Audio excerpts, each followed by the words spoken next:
नमस्कार, माझ्या आजच्या ब्लॉगमध्ये तुमचं स्वागत आहे।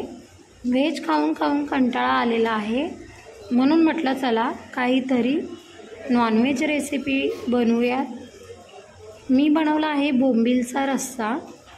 चला सांगते कसा बनवला ते। त्यासाठी सर्वात प्रथम मी वाटण बनवून घेणार आहे। एक अर्धा वाटी ओला नारळ घेतलेले आहे, तो छान असा खरपूस भाजून घ्यायचा आहे। जास्त करपू द्यायचा नाही आहे, कडवट लागतो। नंतर एक मीडियम साईजचा कांदा भाजून घेणार आहे मी। त्याला थोडीशी चीर दिलेली आहे, जेणेकरून कांदा आपला चांगला भाजला जाईल। असा छान भाजून घ्यायचा। नंतर एक मीडियम साईजचा टोमॅटो भाजून घ्यायचा आहे। टोमॅटोला या पद्धतीने मी चिरा दिलेल्या आहेत। नंतर एक लसणाची कुडी भाजून घ्यायची आहे। नंतर आपण भाजलेलं सर्व वाटण या पद्धतीने चिरून घेणार आहोत। खोबऱ्याचे बारीक बारीक काप करून घ्यायचे, जेणेकरून मिक्सरमधून लवकर बारीक होतील। कांदा, टोमॅटो, लसूण सर्व हे वाटण असं काढून घ्यायचं आहे। गावाकडे चूल असल्याने चुलीवरती छान भाजलं जातं। यामध्ये मी आलं आणि कोथिंबीर हे दोन जिन्नस घातलेले आहेत। सर्वात आधी खोबरं वाटून घ्यायचं, म्हणजे छान वाटलं जातं। नंतर बाकीचं सर्व वाटण थोडंसं पाणी घालून वाटून घ्यायचं आहे। त्यानंतर आपण बोंबील असे भाजून घेणार आहोत। नॉर्मली करपू द्यायचे नाहीत, कडू लागतात। असे नॉर्मली भाजून घ्यायचे। नंतर ते स्वच्छ करून घ्यायचे आहे, नीट करून घ्यायचे आहे। शेपटीकडचा भाग आणि डोक्याकडचा भाग त्याचा काढून घ्यायचा आहे। पंख वगैरे काढून घ्यायचे आहे। छान असं साफ करून घ्यायचं बोंबील।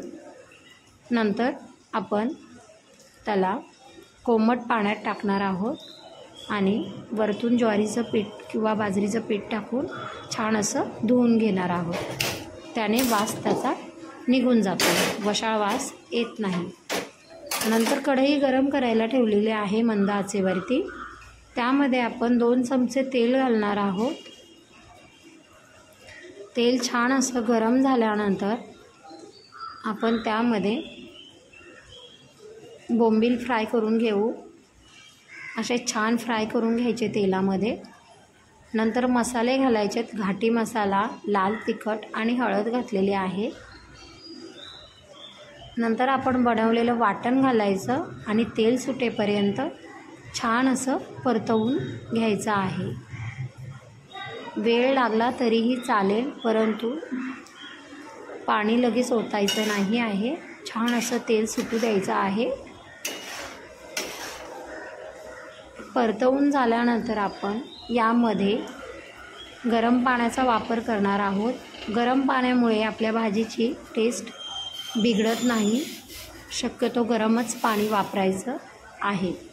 मी भाज्यांना गरमच पाणी वापरते। अंदाजे पाणी घालायचं आहे।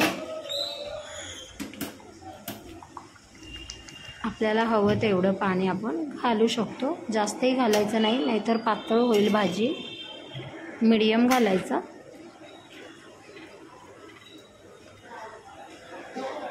मला खूप आवडतो बोंबील रस्सा आणि आमच्या साहेबांना तर खूपच आवडतो। त्यानंतर आपण वरून यामध्ये 1 चमचा मीठ घालणार आहोत। अंदाजे 5 ते 10 मिनिट छान अशी उकळू द्यायची आहे भाजी, म्हणजे आपलं त्यातील वाटणही शिजेल आणि बोंबीलही शिजतील। माझी रेसिपी जर तुम्हाला आवडली असेल तर चॅनलला सबस्क्राईब करा, लाईक करा, शेअर करा आणि बेल आयकॉनचं बटन क्लिक करा, म्हणजे माझे व्हिडिओ तुमच्यापर्यंत सहज पोहोचतील। धन्यवाद।